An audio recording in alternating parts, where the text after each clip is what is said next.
Recording in progress.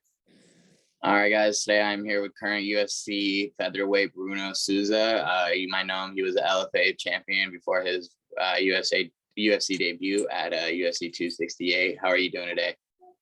I'm doing great. Actually, I am in a outlet here in Orlando. So I was walking, buying some stuff. I'm doing my little small vacation trip with the wife here with Leoto. We usually do that in the end of the year. Yeah, I was just gonna ask. I mean, obviously you fought back in November. The holidays came around. And you probably spent some time with your family. Have you gotten any discussions about getting back into the cage yet, or do you have a time frame of when you want to maybe get back in there? Yeah, actually they hold me back. Like Jason and Chad, I wanted to go back as soon as possible, but they were like, okay, you did a really really hard weight cut, you need to rest. So I was like, okay, February, March, that would be nice. So that's what we are working for. No fights, and nothing pop up yet, but that's the time frame that we wanted. And obviously, I mean, you're in a featherweight division, which is stacked from top to bottom. I mean, you have a pretty big event coming up, the first one of the year with Qatar and Chikadze. I mean, is that just, you're going to take some time, maybe watch some of those fights, see what's going on in your own division? Has it been kind of nice, been able to turn the fighter brain off for a little bit? Yeah, actually, I follow the sport, right? I know a lot of fighters that are not fan. They don't watch fights, but I watch every Saturday, not only UFC, of course. But one fight that I think will be really interesting would be me against Ryan Hall. Jiu-jitsu, karate, all this stuff. So I've been watching MMA for forever now, and I always like these styles when it's so different. I like this because it's like a chess. Who's gonna be able to put the style better, and that's the fight that I would love to do right now. And you seem like you're in great spirits. I mean, for a guy that was a champion in a current or a former organization, and then coming in, and obviously your debut didn't go the way you wanted to. You seem like you're in great spirits. I mean, you didn't suffer a brutal knockout or anything like that. I mean, it was a close, razor thin decision loss. But I mean, can you kind of talk about that? Do you feel like you're in pretty good spirits about it? No, I'm definitely a good spirit. About that loss, that was definitely not the performance that I wanted to. I believe both of us could do a better fight, but we didn't know we were fighting since 6 days before, each other. So we couldn't plan. I'm talking about me and him too. I believe he wish he would do better too. I believe he thinks he could do better. And of course myself too, but it is what it is, or that is a little bit cliche, but it's true. Or we win or we learn. And I learned a lot. I needed that, So because before, if you watch my fights, I didn't take risks too much. It was too comfortable for me to go out, win fights, not taking too many risks. And now I believe that I wanted to take risks. I want to go out there and, of course, keep my style and not go out there and just feast fight someone, keep my style, but take more risks, because in the end of the day, if you fight too safe in the UFC, that's not gonna take you too far. You gotta be able to take some risks, and that's what we want right now. And give me 1 second. Sorry, my alarm's going off. Give me just 1 second. There we go. Sorry about that. Let me get back into this. Okay. So, going back to that UFC 268 performance, and I kind of brought it up earlier. You were an LFA champ. I mean, you've been to the top of another organization. Was it any different? I mean, you're fighting in the mecca of all sports in the Madison Square Garden under the bright lights of Covington and Usman card, which it was a stacked card from top to bottom. I mean, did you feel any sort of different pressure maybe coming into the UFC, fighting under the big bright lights? To be honest, it's amazing when you watch after. During the fight, you don't feel it. Actually, I felt, again, since I told you, I've been watching since I'm a little kid. I used to watch the weigh-in show and everything. So the day before, on the Friday, when we did the face-off, the weigh-in, and all the backstage that I never expected, that go out there, face each other, do the kind of show, that got me more nervous than the actual fight. Because in the end of the day, the fight, it's you, your opponent, and a referee. Nothing changed. It doesn't matter where you are. if your mind is in the right place, it's gonna be always the same. Doesn't matter if you were in the backyard or in the Madison Square Garden. Uh, After all, when I watch the fight and I see like Bruce Buffer calling the fight, you see like Joe Rogan, Daniel, all of that. Yes, that's amazing. But during the fight, I felt comfortable. I felt like every other fight. But as you said, LFA, it's a it's a big organization, you know, and it kind of get you ready for the stage. I did 2 main events in LFA, which everybody's talking about you, so everybody knows you in the LFA, like where you were. So it kind of bring you okay, the fire that when you go to the UFC, when you go to this kind of fights, you're already ready for that. You know what I mean? Yeah, and I was just gonna say, I mean, the first time I ever watched you was in LFA as well on, Fight Pass, and it's kind of different just seeing you in the UFC. You know what I mean? It just seems like, I mean, and you kind of alluded to it earlier. You did seem like you were very calm for someone who was making their debut, and like you said, maybe you got a little bit out of your fighting style a little more than you would like to. But I mean, people say it takes about 10 fights to even kind of get comfortable in an organization. So I mean, for your first fight, you did look like you're meant to be there, and you did look like you were like content to be there. You're happy to be there. Thank you very much. That means a lot. You know, that's the best compliment that someone can ever give to me. Like, you feel comfortable. The best compliment someone ever told me was the wife of a friend that used to watch us training, and she was like, in one of my performances, she was like, "Look, you were fighting exactly the same way that you were training." So that's the pick. You know, when you're so comfortable that it looks like you are in the training session. So of course, serious, more focused, but you feel comfortable with that. That's my goal. You know, I know my skills. I know how good I am. I know I have room to grow. Like, I'm only 25 years old, so I believe I'm really far from my pick. You know, I'm far from the best Bruno that you ever gonna see. Probably in 3-5 years, I will be like in the best shape of my life and the best skills with best experience. But I still believe that I can fight anyone right now, you know. So that's what you're saying. I feel comfortable. I don't care if I'm gonna win or lose, you know. I just want to go out there and then fight.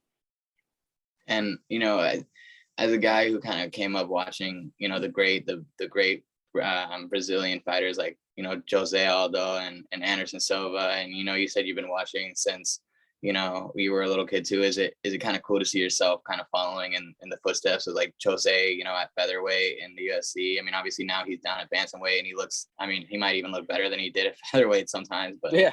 I mean, is it kind of cool to just kind of see yourself following in the steps of the people you looked up to? Just real quick, talking about Aldo, he used to talk about going up to 155, and then he dropped to 135 later on in his career, and he definitely looked better than ever.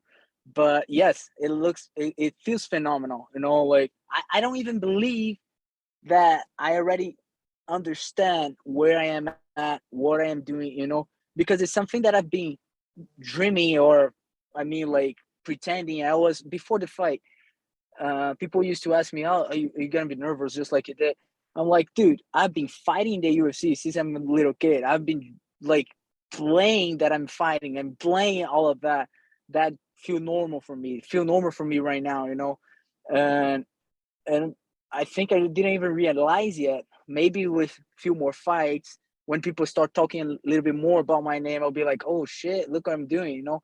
So that's the point that I am right now. I've just again I text Jason from Iridium, my manager. The other day I was like, "Hey, I would love to fight in Brazil. That's gonna be in May." He was like, "Yeah, a little bit hard because you're in US, so you're probably gonna fight in US." I'm like, "Okay, any day, just give me a day. I just want to fight, you know. I want to do as many fights as I can. I've been fighting like because when we were in the LFA, we were waiting for maybe a UFC or maybe a title fight, so I couldn't fight uh, as often that I wish. Now I'm the UFC. I want to fight like I want to go there maybe February. Then if I'm good, no injuries, fight right away. You know, And that's what I want to be doing. that's just what I was kind of going to ask you. You kind of went into that. I was going to say like a perfect 2022 for you. I mean, the new year just changed. What is that looking like for you? 3-4 fights, maybe a year? I would say 4 or 5 fights. You know, everything. Of course, as I said, no injuries, no knockouts, nothing, I want to be fighting regardless the result, if I win or lose. I want to be fighting as often because, as I told you, I'm 25, and I believe that the only way that I'm gonna get to my pick is by fighting. Training helps a lot, but you gotta be fighting to prove or improve what you do in the training. You know what I mean? So I think that's the only way to get to the point that I want to be. And I was just gonna ask, I mean, when you're not fighting and you're not in a training camp and things like that, I mean, how hard is it around these holiday times to not just kind of feast out, when you're with the family, you kind of keep that weight down? I mean, how hard is it? Because I know when I'm with family, man, I just be eating everything and anything on that table. Dude, it's impossible. If you don't have a fight, I think it's better when you don't have a fight coming up. For example, there is a UFC on the 22nd. How can I say that? January right now, anyways. Yeah. And on the 15th too. If I was fighting on that card, oh Jesus, that would be hell. Because I like to eat, brother. I love to eat. So not being able to eat, and that happened before, of course, in the holidays, you have to be dying, and you still. The problem is that you're dying. The problem is that you have to go to the Christmas Eve. You have to go to the New Year's Eve, and everybody's eating, and you're like drinking water. You just ate your chicken breast. Like you hate yourself when that happened. But it's fine. I kind of go beast a little bit. I can't wait. Next week I'm gonna be back to. It's not that I'm not training. I train here when I'm here with Lyoto. I train with Lyoto and train at Fusion here in Florida. And when I'm back in LA, I train at CMMA. So it's not that I'm not training here, but definitely I'm eating more than I supposed to. But it's okay. It is what it is. Yeah, and you were talking earlier about, obviously you had the 6-day notice with your last fight and the weight cut. Obviously, I mean, no weight cut is fun, but cutting on 6 days is, awful. But when you said you're a guy that likes to eat. When you're cutting that weight, is there just like that one sweet candy or treat that you're always craving that kind of just helps you get through it? Like you're like, man, once I get this weight off, I'm gonna eat this food. Dude, I gotta tell you something. I never told nobody. Once I was so crazy during the weight cut that I never ate Taco Bell before. Never. I still never ate Taco Bell. But for some reason, that's something that comes out. And I'm like, dude, as soon as my weight cuts down, I gotta eat Taco Bell. So this time I was so crazy that I downloaded the Taco Bell app. I put in the cart everything that I wanted to eat because in my mind I was like, okay, after that I just gonna order. I never ate it, but like you crave for so many things. Even Lyoto, I was talking the other day. I got surprised. He's not a eater. He don't eat nothing. Like he just eat like his home meal. Like the breakfast, lunch. He barely go out. When he goes, he eat like sushi. And he was saying that he craves for a hamburger every time he's cutting weight. He craves for a hamburger, and he never eat a hamburger. I never saw him eating a hamburger in my life. So like it's we just go like out of our minds. Like it's worst. I have a friend that this last time he was with me, Ozzy, and he's kind of that in the position that UFC can call him anytime, and he just fought. And I was like cutting weight in the sound. I was like, Ozzy, if you can learn something with me, is keep the fucking weight down. Sorry about that word, but keep the weight down. Diet. Like you don't want to. I dropped 22 pounds in 6 days, and I still missed weight. So I was 170, and it was not fun at all.